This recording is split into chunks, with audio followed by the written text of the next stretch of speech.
समाज की सेवा कर बना हूँ प्रधान, बसनी की समस्याओं का करूँगा निदान।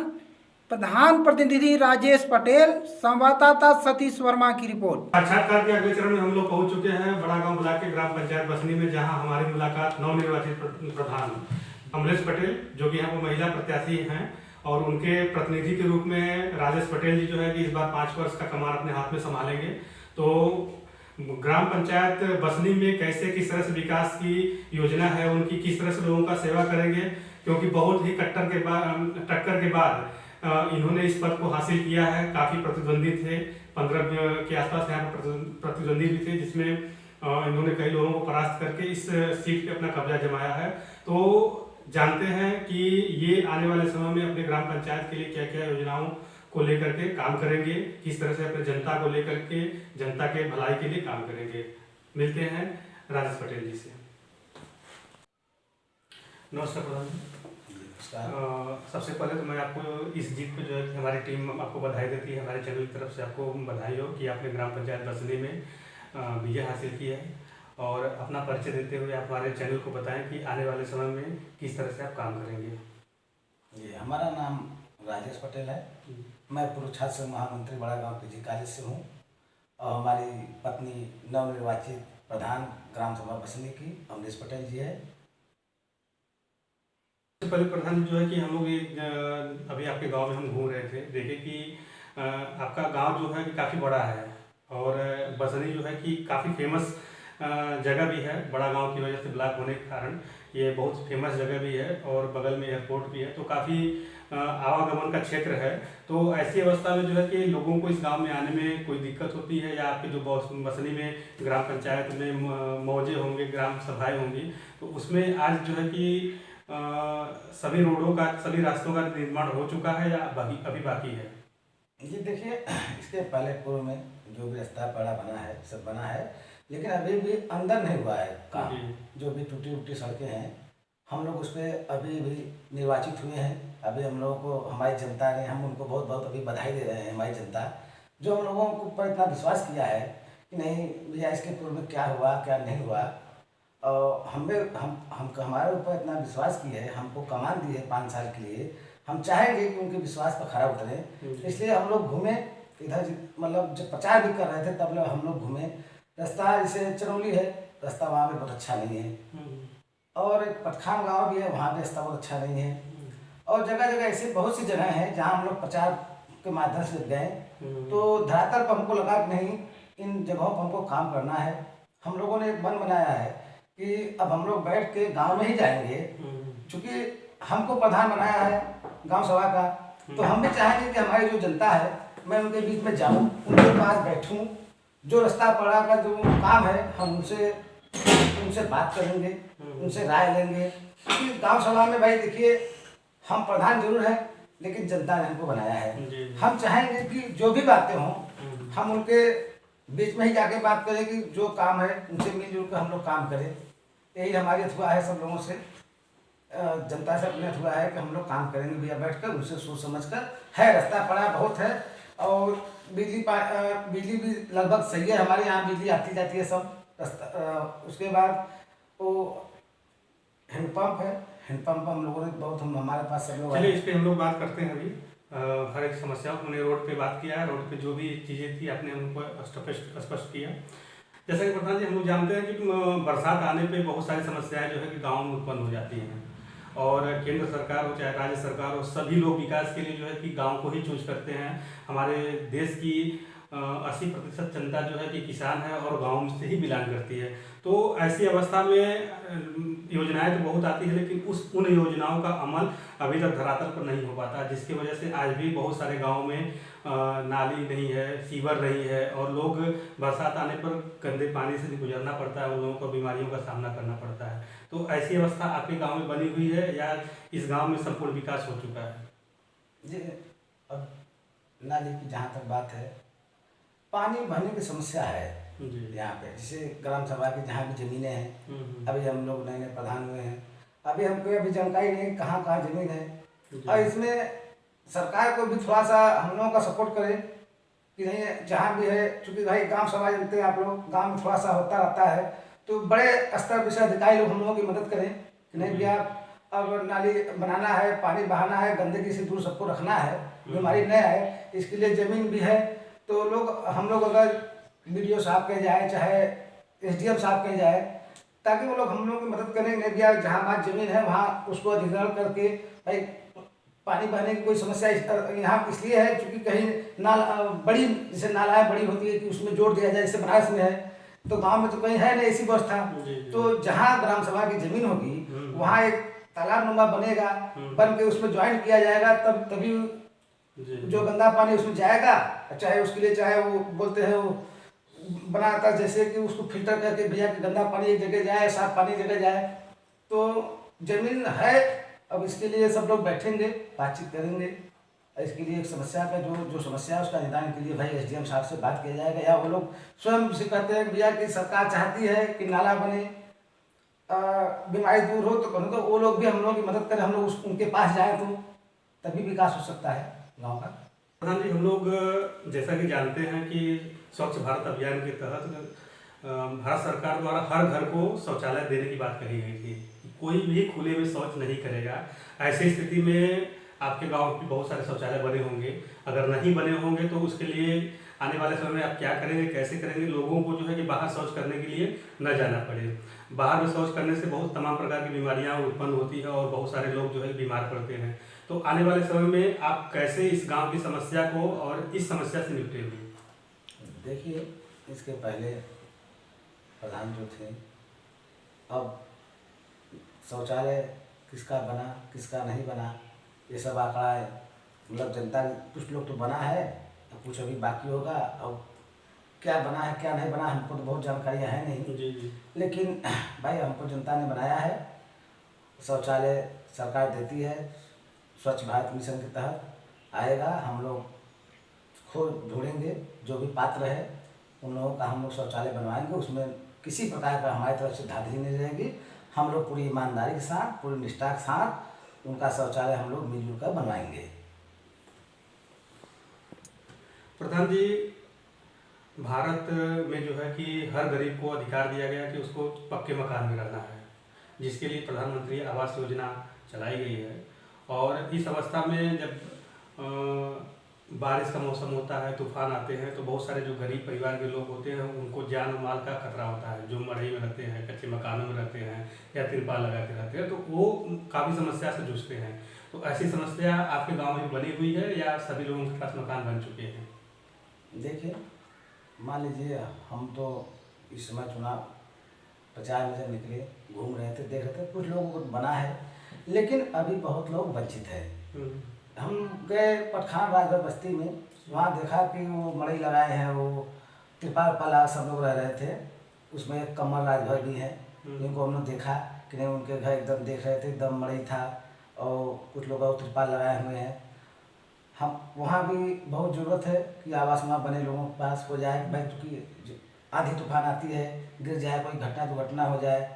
एक जो प्रधानमंत्री जी का सपना भी है कि आवास बने पूरे भारत में, तो हम भी चाह रहे हैं भाई जितने लोग भी वंचित हैं भाई, इसके पहले कुछ लोग बना होगा, हम लोग भी पूरा सहयोग करेंगे। प्रधानमंत्री जी का आवास आएगा, हम लोग ढूंढ कर, एक है हमारे बगल में दर्जीपुर, बस्ती दर्जीपुर है, वहाँ एक एरिया पड़ता है, वहाँ बस्ती है, वहाँ भी हम गए, देखे महिलाएं सब वो अपना वो तिरपाल उपाल लगा कर रह रही थी। हम लोगों ने भी कहा नहीं आप लोग चिंता मत करिए, हम लोग जीतेंगे, सरकार की मदद आती है, आवास आता है, हम लोग आपको ढूंढ कर, आप लोग पात्र हैं। चूँकि हम लोगों ने, अब हम लोगों को बहुत सोचना नहीं है, इसलिए सोचना नहीं है कि हम लोग स्वयं धरातल पर जाके देखे हैं कि कमज़ोर हैं आप लोग, वहाँ कमज़ोर लोग रहते हैं, इनकी मदद करना है, आवास आएगा, हम लोग उन लोगों की मदद करेंगे। जैसा कि भैया हम लोग जानते हैं कि मनरेगा के तहत यह सभी ग्राम पंचायतों को आदेश दिया गया था कि उस गांव में जितने भी गरीब तबके के लोग हैं उनको रोजगार की व्यवस्था वहां पर करवाई जाए और वो लोग स्वरोजगार पाए और अपने गांव पे अपने घर पे रहे। तो ऐसी स्थिति में आज हम देखते हैं बहुत सारे ग्राम पंचायतों में शिकायतें भी वो मजदूरों ने किया है कि जो काम नहीं करते हैं उनके पैसे जल्द मिल जाते हैं, जो काम किए रहते हैं उनके पैसे नहीं मिल पाते हैं। तो इसमें जो है कि इस तरह की अनियमितता जो है कि हर गाँव में मिलती है। तो आने वाले समय में आपके हाथों में जो है ग्राम पंचायत की व्यवस्था आई हुई है, तो इन सब चीज़ों पर आपका आगे क्या प्रक्रिया रहेगा, कैसे इन सब चीज़ों से आप निपटेंगे? देखिए, जैसा भैया कि हम सोच रहे हैं कि हम लोग जो गरीब हैं, जो मनरेगा मजदूर से जुड़े हुए हैं, इस समय आप लोग देख रहे हैं कोरोना काल चल रहा है। जी बिल्कुल। लोग इतने परेशान हैं, कहीं काम नहीं मिल रहा है। जब मैं निर्वाचित हुआ तो मुझे लगा कि नहीं, किसी के लिए काम करना है तो गरीब मजदूरों के लिए काम करना है। फिर हमने ठाना कि नहीं भैया, चलिए मनरेगा से काम हम लोग कराएंगे। मनरेगा से काम कराएंगे, कम कम 200 300 400 परिवार काम करेगा तो सबका पेट अपना भरेगा, या अपने परिवार के लिए वो अपना जो भी है काम करेगा। अब आप जान लीजिए कि इस समय जो समय चल रहा है, इस समय काम का समय चल रहा है। इसके बाद बारिश है, 1 महीने बाद बारिश है, और इसके ऊपर कोई ध्यान नहीं दे रहा। हमारा आपके चैनल के माध्यम से एक मुख्यमंत्री जी से निवेदन है कि सभी खंड विकास अधिकारी को निर्देशित किया जाए कि कोरोना ठीक है, कोरोना है, महामारी है, महामारी के साथ साथ लोगों को एक रोजगार भी मिले। जैसे मनरेगा है, मनरेगा के तहत उसको काम मिल जाएगा, तो आगे 1 महीने बाद बारिश है तो काम कर लेगा, तो उसके बाद 10-5 हज़ार रुपये अगर हो जाएगा तो अपने परिवार का वो जीवन भरण पोषण करता रहेगा। इसलिए मुख्यमंत्री जी से हमारा निवेदन है वो खंड विकास अधिकारी को अभी निर्देशित करें कि मनरेगा का जो काम है ग्राम सभा में तुरंत चालू करा दिया जाए, और नहीं तो इसके बाद कभी सब लोग महामारी से सब जो भी स्थितियाँ परिस्थितियाँ सब देख रहे हैं, इसके बाद भुखमरी की भी स्थितियाँ आने वाली है। तो हमारी इच्छा है मुख्यमंत्री जी से, खंड विकास अधिकारी जी से सबसे कि एक हम लोग निर्वाचित हो चुके हैं, हम लोगों को अभी शपथ ग्रहण नहीं हमारा हुआ है, लेकिन फिर भी इच्छा हम लोगों की है तो पहले काम स्टार्ट किया जाए मनरेगा का। मनरेगा काम स्टार्ट हो जाएगा तो इससे जो गरीब हमारे हैं, इन लोगों का भरण पोषण होता रहेगा। ये आपके चैनल के माध्यम से हमारा रिक्वेस्ट है मुख्यमंत्री जी से कि यह तुरंत अभी खंड विकास अधिकारी को निर्देशित करें ताकि मनरेगा काम सुनियोजित ढंग से स्टार्ट और चालू कराया जाए। प्रधान जी, इसमें कोरोना काल चल रहा है और हर गांव में सस्ते दर पे जो है कि मजदूर, गरीब और जिनके पास खेती की ज़मीन नहीं है, जो बहुत ही नियताज गरीब है, तो उनको जो है कि राशन कार्ड की व्यवस्था कराएगी कि सरकार उनको जो है कि राशन देगी सस्ते दर पे। और इसमें कोरोना काल में, पिछले भी कोरोना काल में जो है कि सरकार ने राशन फ्री किया था और इसमें भी फ्री किया हुआ है। तो इस अवस्था में आपके ग्राम पंचायत में सभी मजदूरों के पास, किसानों के पास राशन कार्ड है या जो है कि अगर नहीं है तो उसके लिए आप कैसे उन लोगों को राशन की व्यवस्था करवा रहे हैं? देखिए, अभी लॉकडाउन चल रहा है, सभी लोग जो भी कमजोर मजदूर है अपने अपने घर सब हैं। बहुत से लोग जब हमारे निर्वाचित हुए तो हमारे पास आए, कहें भैया कि हमको राशन कार्ड चाहिए, हमारे पास राशन नहीं है।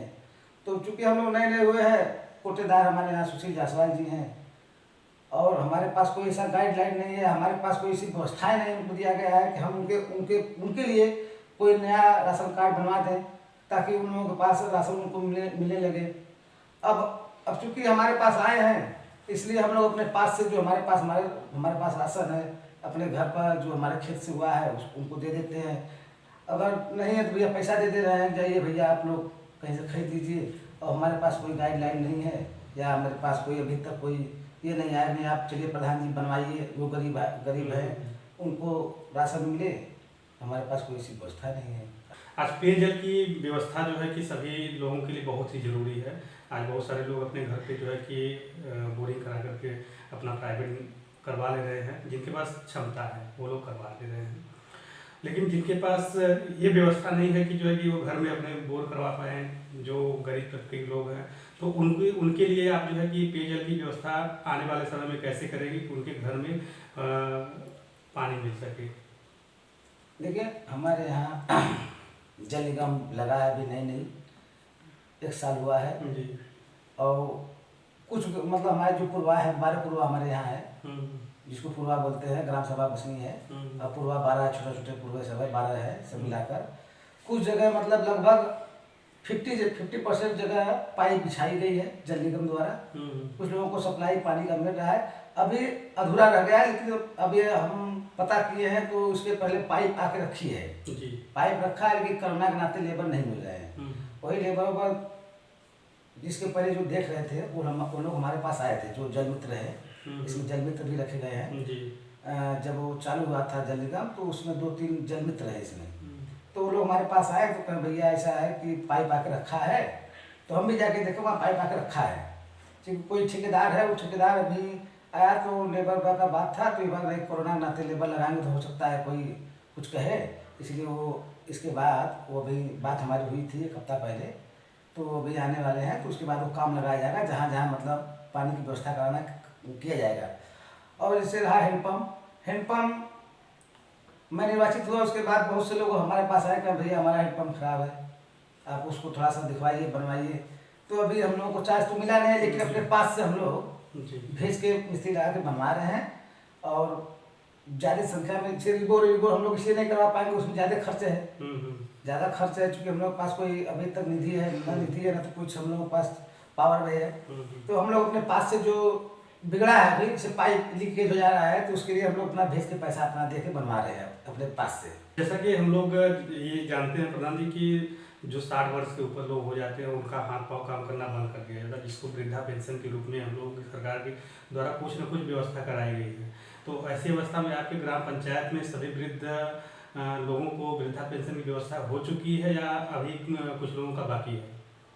देखिए, बात आपने सही कहा कि माता पिता घर में रहते हैं, लड़का अपना भाई किसी का भी हो, जब हाथ पैर काम करना बंद कर देता है तो कोई किसी को नहीं देखता है। तो सरकार द्वारा जो चलाई गई है वृद्धा पेंशन या विधवा पेंशन चलाई गई है, तो इससे जब उसको लाभ मिलेगा तो वो अपना एक आजीविका अपना चला लेगा, क्योंकि कोई किसी को पूछता नहीं है जब समय टाइम खराब चलता है। तो हमारे यहाँ वृद्धा विधवा पेंशन बहुत स्थिति खराब है। अभी मेरे यहाँ इसके पहले जब मैं लगा सब लोगों को चुनाव लड़ने वाला, तो मेरे पास बहुत लोग आए थे, बहुत लोग आए, हमने सबका फार्म में भरा, यहाँ तक कि मैं सेक्रेटरी के यहाँ भी गया, उसका साइन भी करवा। तो मुनसरा देवी है, मुनसरा देवी वो बूढ़ी औरत है, बूढ़ी माँ है, अब मेरे पास इतनी बार बेचारी किसी के साइकिल पर बैठ के आई, पैदल आई, और उसका पैर बेचारी का वो जो बूढ़ी माँ थी उसका पैर थोड़ा गड़बड़ था। तो जैसे आपने कहा कि भाई उसको मदद हो जाएगी, तो हमने उसका फार्म भी भरा, उनके ऑनलाइन मैंने करवाया, अपने हाथ से करवाया, फिर उनको मैंने कापी जाकर उनके घर भी दे दिया कि देख लीजिए आपका मैंने करवाया है। क्योंकि अभी कोरोना काल के नाते अभी नहीं हो पाया होगा, मैं उनका फार्म जमा कर दिया। बहुत भी भाई यहाँ वृद्धा जो पेंशन अभी तक नहीं हो पाया है, हम चाहेंगे भाई कि हमारी जो इच्छा है कि हम लोग वृद्धा पेंशन पर लोगों की मदद करें, कि आने वाले दिनों में लोगों की मदद हो सके, वो अपना आजीविका चला सके। प्रधान जी, आने वाले समय में आप अपने ग्राम पंचायत में क्या क्या नई योजनाएं लेकर के आएंगे जो कि अभी तक आपके ग्राम पंचायत में नहीं हुआ है? हमारे ग्राम सभा में विवाह घर अभी नहीं है जी। हम लोगों ने घूमा, इतने दिनों में एक भी अभी तक विवाह घर नहीं बना है। हमारी इच्छा है कि हम लोग, पहला काम हम लोगों का है कि विवाह घर हम लोग बनाएंगे जी। और दूसरा हम लोगों का कठुआ है कि हम लोग स्ट्रीट लाइट के साथ साथ सीसी कैमरा लगाएंगे, क्योंकि कोई घटनाएं न हो ग्राम सभा में, इसलिए हम लोग मेहनत हुआ लेके आए कि हम लोग स्ट्रीट लाइट के साथ कैमरा और विवाह घर। और सचिवालय की बात रही, सचिवालय में हम गए थे, सचिवालय बहुत अच्छा हमारा नहीं है, तो सचिवालय में भी कैमरा लगवाएंगे, स्ट्रीट लाइट लगवा देंगे। और उसमें जो अव्यवस्था है उस पर अभी तक जमीन उसका सही नहीं है, सब पानी उसमें भर जाता है। जब मैं गया वहाँ तो वहाँ पता लगा नहीं यार इसमें पानी भर जाता है, मैं देखा भी वो बहुत खाल था वहाँ पानी, तो उसको थोड़ा सा हम लोगों को मरम्मत करा के उसको भी ठीक कराना है। बहुत अच्छा लगा प्रधान जी आपसे बात करके, और हमारे चैनल के माध्यम से अगर आप अपने गांव की जनता को या अपने क्षेत्र के लोगों को कोई संदेश देना चाहते हैं तो आप हमारे चैनल के माध्यम से दे सकते हैं। जी, हम अपने देवतुल्य ग्रामवासी को अपनी जीत के बधाई उनको देना चाहते हैं, क्योंकि ये लोग हमको इस काबिल समझे कि नहीं, 15 लोग खड़े थे लेकिन उसमें हमको काबिल समझे कि नहीं हमारे लिए काम करेंगे। मैं देवतुल्य ग्रामवासियों को अपने तरफ से बधाई देता हूँ कि ये लोग हमको निर्वाचित किए हैं, प्रधान बनाए हैं, अपना सेवक अपना बनाए हैं। मैं ईश्वर से भी यही कामना करता हूँ कि इनकी सेवा भी मैं एकदम ईमानदारी पूरी निष्ठा के साथ इनकी सेवा में करता रहूँ। और कोरोना काल चल रहा है, लोग मेरे विषय में जानते भी हैं, इसके पूर्व भी कोरोना काल आया था, हम लोगों ने सबकी मदद किया था, बढ़ चढ़ के। मेरी पत्नी, मैं, जितने लोग बाहर से आए सभी लोग जानते हैं कि 55 लोग मेरे घर में थे। इसके पहले जो कोरोना 6 24 मार्च को लॉकडाउन लगा था। इसके पहले हम लोगों ने, मेरी पत्नी और मेरे बच्चे, मेरा एक छोटा बच्चा है 2.5 साल का है, मेरी पत्नी, मेरा बच्चा, मेरा परिवार, सब लोगों ने मिलकर, जितने लोग बम्बई से, गुजरात से जितने लोग आए थे, सभी हमारे ग्राम सभा के लोग जानते भी होंगे। 55 लोगों को मैं अपने घर में रखा था। 14 दिन लोगों को मैंने अपने हाथ से हम लोग बनाए, खिलाए, और सबको 14 दिन बाद हम लोगों ने सबके घर ससम्मान अपनी गाड़ी से मैं स्वयं सबको लाया भी था, और फिर सबको अपने घर 14 दिन रखा भी। उसके बाद हम लोगों ने फिर उनको ससम्मान उनके घर हम लोगों ने पहुंचाया। जितने भी ग्राम सभा में इसके पहले लोग आए थे, कहीं से भी आए थे, अगर मेरे यहाँ जो नहीं आए होंगे, हम चाहे मेरी पत्नी सहानुभूति के तौर पर उन लोगों के घर हम लोग गए थे कि आप लोग घबराइए मत, कोरोना है, महामारी है, सही बात है, लेकिन आप लोग घबराइए मत, आप लोग सैनिटाइजर का प्रयोग करिए, और सैनिटाइजर प्रयोग करिए, मास्क का प्रयोग करिए, आप लोग एक सोशल डिस्टेंसिंग के माध्यम से आप लोग थोड़ा दूर दूर रहिए, सोइए। तो हम लोगों ने काम किया है। इसके पहले भी लोग, भाई लोग कहते थे कि सब्जी बांट रहा है। हम लोगों ने 1 साल पूरा लगातार, अभी 6 अप्रैल से हमारी पत्नी ने मुझसे कहा कि चूंकि इसके पहले हम लोग विधवा सम्मान समारोह हम लोग किए थे जी। इसके पहले 1 साल पूर्व मैं वृद्धा सम्मान समारोह मैं कर रहा था अपने घर। तो मेरे लोगों ने कहा कि भैया वृद्धा सम्मान समारोह कर रहे हैं, कि चलिए भैया हम करेंगे, हमारी इच्छा है, हम करेंगे उन लोग प्रति। उसके बाद कोरोना जब आया तो मेरी पत्नी ने मुझसे कहा कि भैया देखिए, आपके अब इस सम्मान का मतलब नहीं है, कोरोना काल आया है, आप लोगों की मदद करिए, आप सबको राशन की जरूरत है, अब राशन की जरूरत है। हम लोगों ने मिलजुल कर सबकी सेवा किया है। आज वही फल है। ईश्वर ने, मेरी जनता ने मुझे आशीर्वाद दिया है, मुझे इस काबिल समझा है कि जो महामारी के वक्त खड़ा रहता है, इसलिए मुझे इस काबिल समझा। इसलिए मैं अपनी जनता से निवेदन करता हूँ कि जो आप लोगों ने मुझे आशीर्वाद दिया है, मैं उस पर खरा उतरूँ। और आप लोगों से एक निवेदन है कि आप लोग सैनिटाइजर का प्रयोग करिए, आप लोग सोशल डिस्टेंसिंग में रहिए, आप लोग एकदम थोड़ा हल्का फुल्का गर्म पानी पीजिए, आप लोग एकदम आराम से रहिए। ये थे हमारे बीच ग्राम प्रधान प्रतिनिधि राजेश पटेल जी, और इनसे बहुत सारी बातें हुई, और आने वाले समय में अपने ग्राम पंचायत में बहुत सारे काम करने वाले हैं ये, और लोगों से इन्होंने चुनाव के दौरान वादा भी किया हुआ है। तो मिलते हैं किसी अन्य और प्रधान के साथ, जानते हैं वो अपने गांव के लिए क्या क्या सपने बुन कर रखे हैं, क्या क्या उनकी योजनाएं हैं। तब तक के लिए नमस्कार।